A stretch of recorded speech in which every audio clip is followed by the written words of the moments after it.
నమస్కారం ఈటీవీ న్యూస్కు స్వాగతం. ముందుగా ముఖ్యాంశాలు. రష్యాతో భారత్ బంధం ప్రత్యేకమైందన్న మోదీ, నేడు పుతిన్తో ద్వైపాక్షిక చర్చలు, రక్షణ అణురంగాల్లో కుదరనున్న ఒప్పందాలు.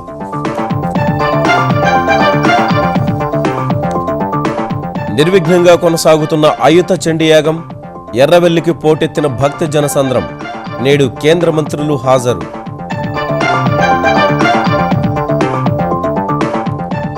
రైతన్నను గట్టెక్కించేందుకు నీతి ఆయోగ్ సరికొత్త ప్రతిపాదనలు, బ్యాంకుల నుంచి కౌలుగా భూమిని తీసుకునే అవకాశం కల్పించాలని సిఫార్సు. ఆంధ్రప్రదేశ్లో అవినీతి నిరోధక శాఖకు చిక్కిన 3 అధికారులు, 21.5 కోట్ల రూపాయల అక్రమ ఆస్తులు గుర్తింపు. ధర్నాలు చేసిన అంగన్వాడీ సిబ్బందికి ఉద్వాసన పలకనున్న ఏపీ సర్కార్, తక్షణం వారిని గుర్తించి వివరాలు పంపాలన్న మహిళా శిశు సంక్షేమ శాఖ.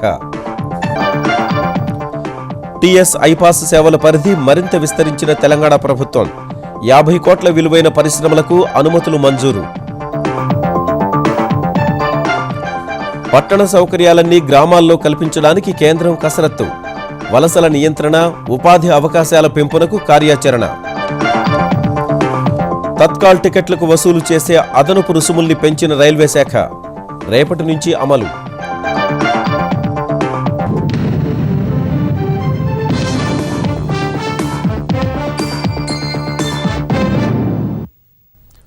రష్యా భారత్ బంధం సుదీర్ఘమైంది, అత్యంత ప్రత్యేకమైనదని ప్రధాని నరేంద్ర మోదీ వ్యాఖ్యానించారు.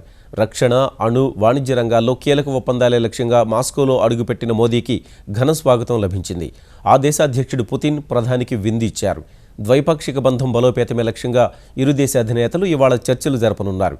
పెట్టుబడుల ఆకర్షణకు రష్యా వాణిజ్యవేత్తలతో కూడా మోదీ మంతనాలు జరుపుతారు. భారత్ స్నేహితుల పేరుతో నిర్వహించే సమావేశంలోనూ ఆయన ప్రసంగించనున్నారు. భారత్కు అత్యంత స్నేహశీల దేశమైన రష్యాతో ఆర్థిక, ఇంధన, భద్రత వంటి అంశాల్లో పరస్పర సహకారాన్ని మరింత పెంపొందించుకునే లక్ష్యంతో ప్రధాని నరేంద్ర మోదీ మాస్కోకు చేరుకున్నారు. ఢిల్లీ నుంచి ప్రత్యేక విమానంలో మాస్కో వెళ్లిన మోదీకి అక్కడ ఘన స్వాగతం లభించింది. రష్యాతో భారత్ బంధం మరింత బలపడుతుందని మోదీ విశ్వాసం వ్యక్తం చేశారు. విభిన్న విశ్వాసాలు, సంస్కృతులను గౌరవించే సంప్రదాయం తమకు ఉందన్న మోదీ, భారత్ పలు రకాల పుష్పాలుండే సకల వర్ణశోభితమైన దేశమని అభివర్ణించారు. రష్యా పర్యటనకు రావడంపై సంతృప్తి వ్యక్తం చేసిన మోదీ, 2 దేశాల వాణిజ్య సంబంధాలు మరింత బలోపేతమవుతాయని ఆకాంక్షించారు. ఇరు దేశాల బంధం ప్రపంచానికి ఎంతో ఉపయుక్తంగా ఉంటుందని ప్రకటించారు. ఈ పర్యటన స్వల్పకాలికమే అయినా ముఖ్యమైందని ఆంగ్లం, రష్యన్ భాషల్లో మోదీ ట్వీట్ చేశారు. ప్రపంచ మార్కెట్తో అనుసంధానత మెరుగైన రక్షణ రంగంలో రష్యానే భారత్కు ప్రధాన భాగస్వామి అని ప్రకటించడం ద్వారా పర్యటన ప్రాధాన్యతను గుర్తు చేశారు. మాస్కోకు చేరుకున్న మోదీకి రష్యా అధ్యక్షుడు పుతిన్ వ్యక్తిగత హోదాలో రాత్రి విందు ఇచ్చారు.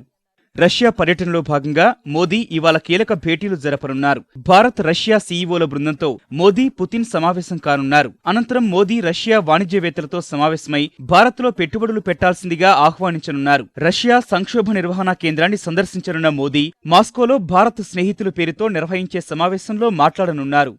పుతిన్, మోదీ మధ్య జరగనున్న 16వ భారత్ రష్యా వార్షిక సదస్సులో కీలకమైన రక్షణ, భద్రత, అణు, హైడ్రోకార్బన్ల రంగాల్లో పలు ఒప్పందాలు కుదరనున్నాయి. భారత్ అంగీకరించిన S-400 గగనతల క్షిపణి వ్యవస్థ కొనుగోలు ఒప్పందంపైన ప్రకటన వెలువడే అవకాశముండగా, కోడంకుళం అణు విద్యుత్ కేంద్రంలోని 5, 6వ యూనిట్ల కోసం ఆంధ్రప్రదేశ్లోని ఓ ప్రాంతాన్ని కేటాయించే అంశంపై చర్చలు జరగవచ్చని తెలుస్తోంది. భారత్లో తయారీ కార్యక్రమంతో పాటు చమురు, వాయువు అన్వేషణ ప్రాజెక్టుల్లో భాగస్వామ్యంపైన చర్చించవచ్చని తెలుస్తోంది.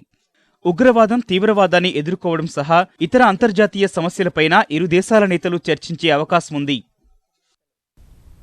తెలంగాణ ముఖ్యమంత్రి కేసీఆర్ నిర్వహిస్తున్న అయుత మహాచండీయాగం 2వ రోజు పూజలు ప్రారంభమయ్యాయి. మొదటి రోజు ఏకాదశన్యాసపూర్వక సహస్ర చండీ పారాయణం పఠించిన ఋత్విజులు ఇవాళ ఏకాదశన్యాసపూర్వక ద్విసహస్ర చండీ పారాయణలను పఠించనున్నారు. గురు ప్రార్థనతో 2వ రోజు పూజలు ప్రారంభించారు. గోపూజ, నవావరణ పూజ, జోగిని బలి, మహాధన్వంతరి యాగం, రాజశ్యామల యాగం, చతుర్వేద మహారుద్ర పునరుశ్చరణలు, మహాసౌరము, ఉక్త దేవతా జపములు, కుమారి, సుహాసిని దంపతి పూజలతో పాటు మహామంగళహారతి, విశేష నమస్కారాలుంటాయి. మధ్యాహ్నం 3 గంటల నుంచి ధార్మిక ప్రవచనం ఉంటుంది. సాయంత్రం కోటి నవాక్షరి, పునరుశ్చరణ, ఉపచార పూజ, విశేష నమస్కారాలు, శ్రీచక్ర మండల ఆదరణ, అష్టావధాన సేవ ఉంటుంది. రాత్రి 7 గంటల 30 నిమిషాలకు శ్రీరామలీల హరికథ కొనసాగుతుంది. రెండో రోజైన ఇవాళ కేంద్ర మంత్రులు వెంకయ్యనాయుడు, దత్తాత్రేయ అయుత చండీ యాగంలో పాల్గొనున్నారు. దేశంలో వ్యవసాయ రంగాన్ని ప్రోత్సహించేందుకు నీతి ఆయోగ్ సరికొత్త సిఫార్సులు చేసింది. నగదును రుణంగా ఇచ్చినట్లుగానే వ్యవసాయంపై ఆసక్తి ఉన్నవారికి భూమిని కూడా అప్పుగా ఇవ్వాలని ప్రతిపాదించింది. భూమి యజమాని, కౌలుకు తీసుకునే వారికి ప్రయోజనం ఉండేలా భూ బ్యాంకు ఏర్పాటు చేయాలని కేంద్ర ప్రభుత్వానికి చేసిన సిఫార్సుల్లో సూచించింది. సరైన గిట్టుబాటు లేక వ్యవసాయం చేస్తున్న వారి సంఖ్య దేశంలో గణనీయంగా తగ్గిపోతున్న తరుణంలో నీతి ఆయోగ్ సరికొత్త ప్రతిపాదనలతో ముందుకొచ్చింది. వ్యవసాయాన్ని ప్రోత్సహించేందుకు ప్రభుత్వానికి పలు కీలక సిఫార్సులు చేసింది. ఇందులో భాగంగా వ్యవసాయంపై ఆసక్తి ఉన్న వారికి భూమిని అప్పుగా ఇవ్వాలని సూచించింది. బ్యాంకులు నగదును అప్పుగా ఇస్తున్నట్లుగానే కోరుకున్న వారికి భూమిని కూడా రుణంగా ఇవ్వాలని ప్రతిపాదించింది. దేశంలో వ్యవసాయం మానేస్తున్న వారు కౌలుకు ఇవ్వాలంటే భయపడుతూ తమ భూములను ఖాళీగా వదిలేస్తున్నారని నీతి ఆయోగ్ ప్రభుత్వం దృష్టికి తీసుకొచ్చింది. ఇందుకు పరిష్కారాన్ని ప్రతిపాదించింది. వ్యవసాయాన్ని వదిలేసేవారు తమ భూమిని భూబ్యాంకులో డిపాజిట్ చేయాల్సి ఉంటుంది. వ్యవసాయంపై ఆసక్తి ఉన్న భూమి అందుబాటులో లేనివారు ఈ భూబ్యాంక్ నుంచి కౌలుకు తీసుకోవచ్చు. ఇందుకోసం భూబ్యాంకును నిర్వహించే సంస్థకు కౌలు మొత్తం చెల్లించాలి. నిర్వహణ సంస్థకు నామమాత్రపు కమిషన్ అందుతుంది. దీని ద్వారా భూ యజమాని, కౌలుదారులిద్దరికీ ప్రయోజనం కలుగుతుందని నీతి ఆయోగ్ ప్రభుత్వానికి చేసిన సూచనల్లో పేర్కొంది. దీనితో పాటు ఆదర్శ కౌలు చట్టం అవసరాన్ని కూడా నీతి ఆయోగ్ ప్రభుత్వం దృష్టికి తీసుకొచ్చింది. దేశంలో వ్యవసాయ అభివృద్ధిపై వివిధ నివేదికల్లోని అంశాల ఆధారంగా పత్రాన్ని వెలువరించింది. ఆయా రాష్ట్రాల్లో వ్యవసాయ పరిస్థితులు, సాగును లాభాల్లోకి తెచ్చే మార్గాలను ఈ పత్రంలో పొందుపరిచింది. వలసలను నిరోధించి పట్టణాల మీద ఒత్తిడి తగ్గించేందుకు కేంద్ర ప్రభుత్వం చర్యలు చేపట్టనుంది. ఇందుకోసం రూపొందించిన రూర్బన్ మిషన్కు కేంద్రం కార్యాచరణ సిద్ధం చేస్తోంది. ఇందులో భాగంగా పట్టణాలకు దీటుగా గ్రామాల్లో సదుపాయాల అభివృద్ధితో పాటు పరిశ్రమలను ఏర్పాటు చేసి ఉపాధి కల్పన చర్యలు చేపడతారు. గ్రామాల అభివృద్ధి కోసం అభివృద్ధి క్లస్టర్లు ఏర్పాటు చేస్తారు. ఇందుకోసం ఈ ఆర్థిక సంవత్సరంలో 5,041 కోట్ల రూపాయల్ని ఖర్చు చేయనున్నట్లు కేంద్ర ప్రభుత్వం ప్రకటించింది. రూర్బన్ మిషన్ ద్వారా అభివృద్ధి క్లస్టర్లను గుర్తించే పనిని కేంద్రం ఇప్పటికే ప్రారంభించింది. ఆకర్షణీయ గ్రామ క్లస్టర్లను ఏర్పాటు చేసి ప్రణాళికాబద్ధ అభివృద్ధి కార్యక్రమాలు చేపట్టనున్నారు. 25,000 నుంచి 50,000 జనాభాకు ఓ క్లస్టర్ను ఏర్పాటు చేసి ఒక్కో దానికి 50 కోట్ల రూపాయల్ని వ్యయం చేయనున్నారు. జీతాలు పెంచాలంటూ ఆందోళనకు దిగిన అంగన్వాడీ సిబ్బందిని విధుల నుంచి తప్పించాలని ఆంధ్రప్రదేశ్ ప్రభుత్వం నిర్ణయించింది. ఈ నెల 18వ తేదీన విజయవాడ సహా వివిధ జిల్లాల్లోని కలెక్టర్ కార్యాలయాల వద్ద ఆందోళనకు దిగిన వారిని గుర్తించి వారిని సేవల నుంచి తప్పించాలని మహిళా శిశు సంక్షేమ శాఖ ప్రాజెక్టు డైరెక్టర్లకు, కలెక్టర్లకు ఆదేశాలు జారీ అయ్యాయి. అంగన్వాడీ సిబ్బంది చేపట్టిన ఆందోళన వీడియోలను చూసి వాటి ఆధారంగా ఎవరెవరు అందులో పాల్గొన్నారో గుర్తించాలని ఆ ఉత్తర్వుల్లో పేర్కొన్నారు. విజయవాడలోని బందర్ రోడ్డు, ముఖ్యమంత్రి కార్యాలయం తదితర ప్రాంతాల్లో ధర్నాకు దిగిన వారి చిత్రాలను కృష్ణా జిల్లా ప్రాజెక్టు డైరెక్టర్ నుంచి, జిల్లాలో ఆందోళన చేసిన వారికి సంబంధించిన వీడియోను ఆయా జిల్లాలకు చెందిన అధికారుల నుంచి తీసుకోవాలని సూచించారు. అదే సమయంలో జిల్లా మహిళా శిశు అభివృద్ధి సంస్థకు చెందిన సిడిపిఓల ద్వారా నిరసన తెలిపిన వారిని గుర్తించి జిల్లాల వారీగా జాబితాలు రూపొందించాలని స్పష్టం చేశారు. ఆంధ్రప్రదేశ్లో ఆదాయానికి మించిన ఆస్తుల అభియోగంపై అవినీతి నిరోధక శాఖ బుధవారం నిర్వహించిన దాడుల్లో 3 అవినీతి అధికారులు చిక్కారు. వీరంతా పెద్ద స్థాయి అధికారులు కావడమే కాకుండా వీరి అక్రమాస్తుల విలువ ఏకంగా 21 కోట్ల రూపాయలకు పైగా ఉన్నట్లు అనిషా గుర్తించింది. కర్నూలు జిల్లా ఎమ్మిగనూరు రహదారులు, భవనాల శాఖలో డీఈగా పనిచేస్తున్న డి శంకర్రెడ్డి, శ్రీశైలం కుడిగట్టు కాలువ డీఈ గోపాల్ నాయక్, గుంటూరు జిల్లా పంచాయతీ అధికారి వీరయ్య చౌదరి అనిషాకు చిక్కిన వారిలో ఉన్నారు. కడప జిల్లా ప్రొద్దుటూరులో నివాసం ఉంటున్న గోపాల్ నాయక్ ఇంటిలో దాడులు నిర్వహించిన పోలీసులు ప్రొద్దుటూరు, కడప, హైదరాబాద్లో ఆయనకు విలువైన ఆస్తులు ఉన్నట్లు గుర్తించారు. ఇంట్లో ఉన్న బంగారాన్ని స్వాధీనం చేసుకున్నారు. డిఈ శంకర్రెడ్డి ఇంట్లో సోదాలు నిర్వహించిన అధికారులు స్థిర చరాస్తులకు సంబంధించిన పత్రాలను స్వాధీనం చేసుకున్నారు. గుంటూరు జిల్లా పంచాయతీ అధికారి వీరయ్య చౌదరిని అదుపులోకి తీసుకుని ఆయన బంధువుల ఇళ్లపైన దాడులు చేశారు. డి శంకర్రెడ్డి అంటే దోసకాయల శంకర్రెడ్డిని కర్నూలులో పనిచేస్తున్నాడు. దాదాపుగా కోటి రూపాయల పైన అక్రమాస్తులు ఆర్జించినట్లుగా మాకు అందాజుగా తెలుస్తుంది. ఒక లాకర్ కీ దొరికింది. సిండికేట్ బ్యాంక్ బుధార్పేట బ్రాంచ్లో లాకర్ ఉంది. వ్యవసాయ భూములకి ఇతను దాదాపు పొద్దుటూరు ఆనుకొని అవుట్స్కట్స్లో ఓ 20 ఎకరాలు సంపాదించినట్లు తెలుస్తుంది. హైదరాబాద్లో 3 ప్లాట్లు హౌస్ ప్లాట్స్, అట్లాగే పొద్దుటూరులో వచ్చి ఒక 10 ప్లాట్లు, తర్వాత వచ్చి ఈ కడపలో వచ్చి ఒక 70 సెంట్లో హౌస్ ప్లాట్స్ వేయడం జరిగింది. దాంతో పాటు ఈ పొద్దుటూరు టౌన్లోనే ఒక 3 హౌసెస్ ఐడెంటిఫై జరిగింది. ఉపాధ్యాయ అర్హత పరీక్ష టెట్ నిర్వహణకు సంబంధించి తెలంగాణ విద్యాశాఖ బుధవారం మార్గదర్శకాలు విడుదల చేసింది. ఏటా ఏప్రిల్ లేదా మేలో టెట్ను నిర్వహించాలని భావిస్తోంది. ఉపాధ్యాయ పోస్టుల నియామకానికి సంబంధించిన రాత పరీక్షకు హాజరు కావాలంటే తప్పనిసరిగా టెట్ ఉత్తీర్ణులై ఉండాలి. ఒకసారి టెట్ ఉత్తీర్ణులైతే విద్యాశాఖ సర్టిఫికెట్ ఇస్తుంది. ఆ తర్వాత 7 ఏళ్లలో ఎప్పుడు డిఎస్సి నిర్వహించినా సంబంధిత రాత పరీక్షలకు హాజరు కావచ్చు. ఓపెన్ కేటగిరీ వారు 60%, బీసీలకు 50%, ఎస్సీ ఎస్టీ వికలాంగులకు కనీసం 40% మార్కులు వస్తేనే టెట్ ఉత్తీర్ణులుగా లెక్కిస్తారు. టెట్ ఉత్తీర్ణులైన వారు ఉపాధ్యాయ రాత పరీక్షకు హాజరైతే 20% వెయిటేజీ మార్కులు ఇస్తారు. డిప్లొమా వారికి ఒక పరీక్ష, బీఈడీ వారికి మరో పరీక్ష ఉంటుంది. రెండింటికి అర్హతలున్నవారు 2 రాయవచ్చు. పరీక్ష రాయడానికి 2.5 గంటల సమయం ఇస్తారు. తెలుగు లేదా ఆంగ్ల మాధ్యమంలో 150 బహుళ ఐచ్ఛిక ప్రశ్నలుంటాయి. తెలంగాణ పారిశ్రామిక అనుమతులు, స్వీయ ధృవీకరణ విధానం సేవల్ని ప్రభుత్వం విస్తరించింది. 50 కోట్ల రూపాయలు పెట్టుబడి పెట్టే సంస్థల్ని కూడా దీని పరిధిలోకి చేర్చారు. ఈ మేరకు గతంలో ఉన్న నిబంధనల్ని సవరిస్తూ ప్రభుత్వం ఉత్తర్వులు జారీ చేసింది. టీఎస్ ఐపాస్లో ఇప్పటి వరకు 200 కోట్ల రూపాయలు ఆపై పెట్టుబడి పెట్టే పరిశ్రమలుండేవి. అవి ఆన్లైన్లో దరఖాస్తు చేసుకుంటే సీఎం కార్యాలయంలోని ఛేదక బృందం పర్యవేక్షణలో పరిశ్రమల అధికారులు అన్ని శాఖల సమన్వయంతో వీటికి అనుమతులు జారీ చేస్తారు. అయితే 200 కోట్ల రూపాయల వరకు పెట్టుబడులు పెట్టే పరిశ్రమలు తక్కువగా వస్తున్నందున టీఎస్ ఐపాస్ దరఖాస్తులు తగ్గుతున్నాయి. మిగిలినవన్నీ జిల్లాలకు వెళుతున్నాయి. జిల్లా స్థాయిలో అనుమతులకు జాప్యం జరుగుతోంది. చాలామంది పారిశ్రామికవేత్తల అభ్యర్థన మేరకు 50 కోట్ల రూపాయలు పెట్టుబడి పెట్టే సంస్థలను ప్రభుత్వం ఇందులో చేర్చింది. అనుమతుల్లో జాప్యం జరిగితే గరిష్ట జరిమానా 25,000గా ఖరారు చేసింది. ఉద్యోగుల విభజనలో ఆంధ్రప్రదేశ్, తెలంగాణకు కేటాయింపులపై కేంద్ర ప్రభుత్వం తాత్సారం చేస్తోందని తెలంగాణ ఐటీ, పంచాయతీరాజ్ శాఖ మంత్రి కె తారక రామారావు ఆవేదన వ్యక్తం చేశారు. హైదరాబాద్ రవీంద్ర భారతిలో టీఎన్జీఓల సంఘం హైదరాబాద్ శాఖ ఏర్పాటు చేసిన సదస్సుకు ముఖ్య అతిథిగా హాజరైన కేటీఆర్ హైదరాబాద్లో పనిచేసే ఎన్జీఓలకు ఇళ్ల స్థలాలు, హెల్త్ కార్డులు మంజూరు చేసేందుకు ప్రభుత్వం ప్రణాళికలు రూపొందిస్తోందని తెలిపారు. ఆంధ్రప్రదేశ్కు కేటాయించిన తెలంగాణ ఉద్యోగుల్ని స్వరాష్ట్రానికి రప్పించేందుకు అవసరమైతే ఏపీ, తెలంగాణ ముఖ్యమంత్రులు సమావేశమయ్యేలా తాను వ్యక్తిగత చొరవ తీసుకుంటానని కేటీఆర్ హామీ ఇచ్చారు. ఉద్యోగుల విభజన విషయంలో కూడా ఈ రోజు కేసీఆర్ గారు, చంద్రబాబు నాయుడు గారు కూర్చొని కలిసి మనసిప్పి మాట్లాడుకుంటే సమస్య ఒడిచిపోతుంది. కాబట్టి ఆ ధైర్యంతో నేను చెప్తాను, ఖచ్చితంగా అవసరమైతే రాష్ట్ర ప్రభుత్వ ప్రతినిధిగా మీ బాధ్యత నేను తీసుకుంటాను. ముఖ్యమంత్రి గారి తరఫున తప్పకుండా ఈ కార్యక్రమాన్ని నెరవేర్చే బాధ్యత నాది ఒక సోదరులుగా అని చెప్పి కూడా నేను మీకు విజ్ఞప్తి చేస్తాను. అసెంబ్లీలో ప్రవర్తించిన తీరుపై వైకాపా నేతలు పశ్చాత్తాప పడకపోగా ఇష్టం వచ్చినట్లు మాట్లాడుతున్నారని ఆంధ్రప్రదేశ్ ప్రభుత్వ చీఫ్ విప్ కాల్వ శ్రీనివాసులు విమర్శించారు. శాసనసభలో రోజాతో పాటు ఇతర వైకాపా ఎమ్మెల్యేల వ్యవహార శైలికి సంబంధించిన వీడియోలను తెదేపా కార్యాలయంలో కాల్వ శ్రీనివాసులు విడుదల చేశారు. స్పీకర్ అనుమతి తీసుకుని తాము వీటిని బహిర్గతం చేస్తున్నట్లు ఆయన వెల్లడించారు. వైకాపా ఎమ్మెల్యేలు సభ హుందాతనాన్ని దెబ్బతీసేలా ప్రవర్తిస్తున్నారని కాల్వ మండిపడ్డారు. అవమానకరంగా ప్రవర్తించినందుకే సభ నుంచి రోజాను ఏడాది పాటు సస్పెండ్ చేయాల్సి వచ్చిందని కాల్వ శ్రీనివాసులు వివరణ ఇచ్చారు.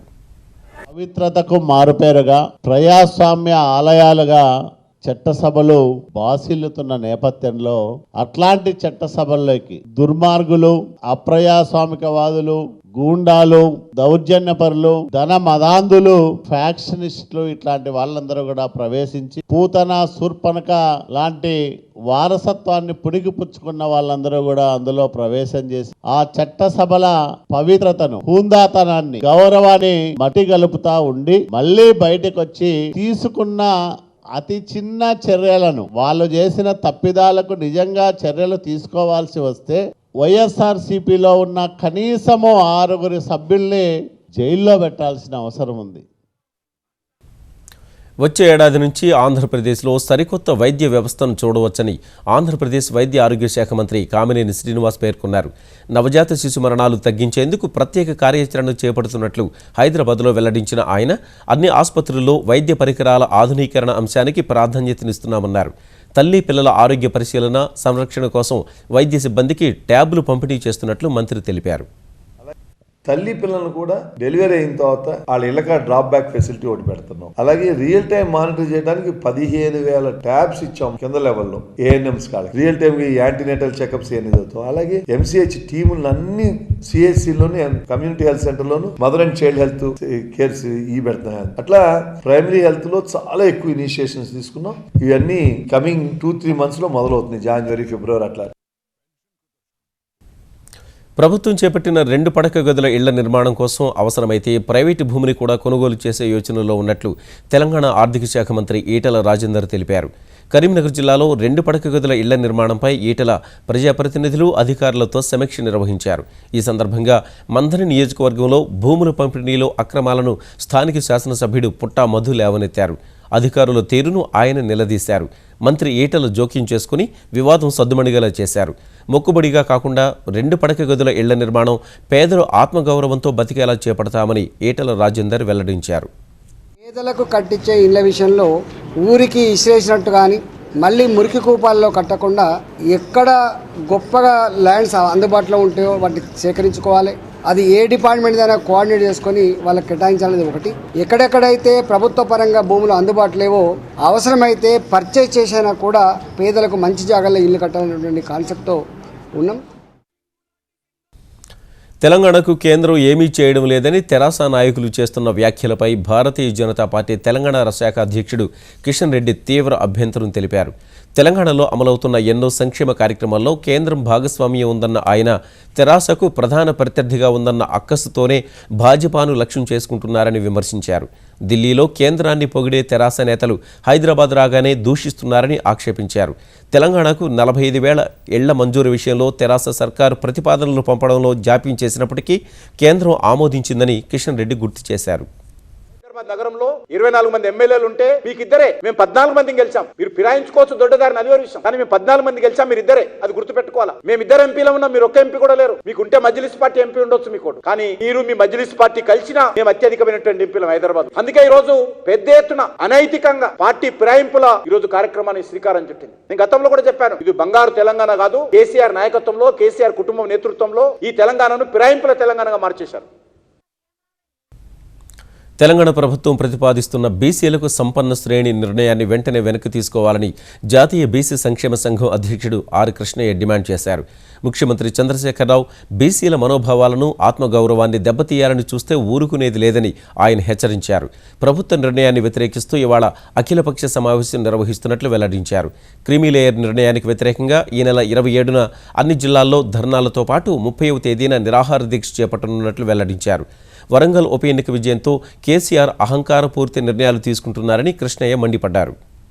తెలంగాణ ప్రభుత్వము బీసీల విద్య, ఉద్యోగ, ఇతర రిజర్వేషన్ల అమలుపై 6 లక్షల ఆదాయ పరిమితితో క్రిమిలేయర్ నిబంధన విధించడాన్ని వెంటనే ఉపసంహరించుకోవాలని ముఖ్యమంత్రి కేసీఆర్ కు డిమాండ్ చేస్తుంది. ఏకపక్షంగా ఏ రాజకీయ పార్టీ అడగలేదు, కానీ ఏకపక్షంగా ముఖ్యమంత్రి గారు కొరివితో తలగొక్కుంటున్నట్టుగా వరంగల్ ఎన్నికలతో కన్ను మిన్ను కానకుండా రాష్ట్ర జనాభాలో 52% ఉన్నటువంటి బీసీల యొక్క ఐక్యతను, బీసీల యొక్క అభివృద్ధిని దెబ్బతీసే కుట్రల భాగంగానే క్రిమిలేయర్ పెడుతున్నానని చెప్పి భావిస్తున్నాం.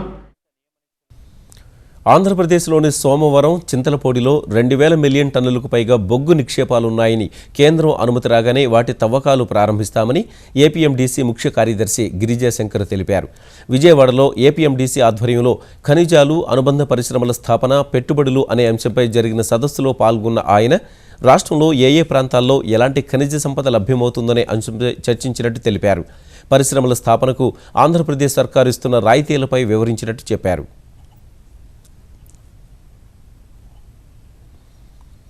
హైదరాబాద్ అమీర్పేటలోని ఇండో-యుఎస్ వైద్యులు ఓ అరుదైన శస్త్రచికిత్సను విజయవంతంగా పూర్తి చేశారు. కాలి ఎముకపై పెరిగిన అత్యంత క్లిష్టమైన క్యాన్సర్ కణితిని తొలగించి ఓ యువతిని అంగవైకల్యం నుంచి కాపాడారు. గుంటూరు జిల్లాకు చెందిన 17 ఏళ్ల యువతికి కాలు చీలమండ పైభాగంలో ఎముకను తాకుతూ ఓ పెద్ద క్యాన్సర్ కణితి ఏర్పడింది.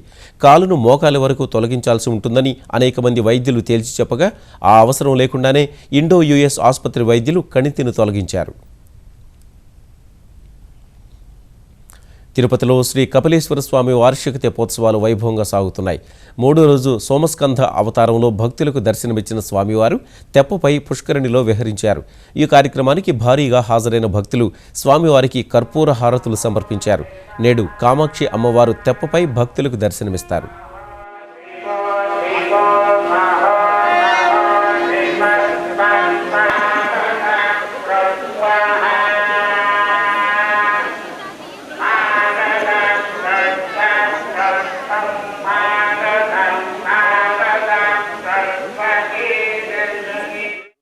రైల్వే టికెట్ల తత్కాల్ రిజర్వేషన్లకు వసూలు చేసే అదనపు రుసుమును పెంచాలని రైల్వే శాఖ నిర్ణయించింది. ద్వితీయ తరగతి సీట్లు మినహా అన్ని రకాల తత్కాల్ ఛార్జీలు పెరగబోతున్నాయి. రేపటి నుంచి ఈ పెంపు అమల్లోకి రానుంది. ప్రస్తుతం స్లీపర్ క్లాస్ తత్కాల్ కనిష్ట ధర 90 రూపాయలు ఉండగా అది 100 రూపాయలకు పెరగనుంది. గరిష్ట ధరలు 175 నుంచి 200 రూపాయలకు పెరగనున్నాయి. తృతీయ తరగతి ఏసీ కనిష్ట ధర 250 నుంచి 300లకు, గరిష్ట ధర 350 రూపాయల నుంచి 400కు పెరగనుంది. ద్వితీయ తరగతి ఏసీ తత్కాల్ కనిష్ట ధర 300 నుంచి 400లకు, గరిష్ట ధర 400 నుంచి 500కు పెరుగుతాయి. అవినీతి నిరోధక చట్టానికి సవరణలు చేయాల్సి ఉందని కేంద్ర ఆర్థిక మంత్రి అరుణ్ జైట్లీ అభిప్రాయపడ్డారు. చట్టాన్ని మరింత కఠినతరం చేసేందుకు అవినీతిపరమైన నిర్ణయాలు, పొరపాటు నిర్ణయాలకు మధ్య తేడా ఉందన్న జైట్లీ వాటిని గుర్తించడంలో ప్రస్తుతం చట్టం అంత ప్రయోజనకరంగా లేదని చెప్పారు. అందువల్ల చట్టానికి ఖచ్చితంగా సత్వర సవరణలు అవసరమని అభిప్రాయపడ్డారు. లేదంటే ఆర్థిక వ్యవస్థ ప్రయోజనార్థం ప్రభుత్వ ఉద్యోగులు సాహసోపేతమైన నిర్ణయాలు తీసుకోలేరని ఇంటెలిజెన్స్ బ్యూరో వార్షికోపన్యాసంలో తెలిపారు. ఇటీవల అవినీతి నిరోధక సవరణ బిల్లును కేంద్రం రాజ్యసభలో ప్రవేశపెట్టింది.